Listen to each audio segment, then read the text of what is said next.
کراچی کے علاقے صدر میں تجاوزات کے خلاف کارروائی کے دوران پتھارا مافیا کی ٹریفک پولیس افسر کو تشدد کا نشانہ بنانے کی ویڈیو منظر عام پر آ گئی ہے۔ مزید جان لیتے ہیں ڈان نیوز کے نمائندے عاصم خان سے۔ عاصم بتائیے۔ یہ صدر میں روزانہ کی بنیاد پر ہونے والی تجاوزات کے خلاف آپریشن کے باوجود جو ہے پتھارا مافیا جو ہے وہ قبضہ کرنے سے باز نہیں آ رہی ہے، اور اسی دوران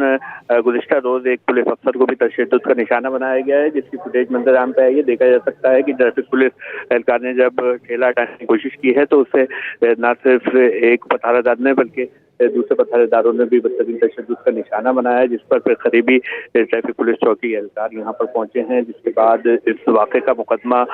جو ہے وہ درج کیا گیا اور ملزم کو گرفتار کر لیا گیا ہے۔ تاہم اس طرح کے واقعات جو ہے روزانہ کی بنیاد پر جاری ہیں، کیونکہ آپریشن جو ہے وہ جاری ہے، لیکن جیسے ہی عملہ یہاں سے غائب ہوتا ہے پتھارا مافیا پھر دوبارہ جو ہے ان سڑکوں پر قابض ہو جاتی ہے، اور ٹریفک کی روانی متاثر ہونے پر ٹریفک پولیس بھی جو ہے اس آپریشن میں جو ہے پیش۔ بہت شکریہ عاصم خان ان تفصیلات کے لیے۔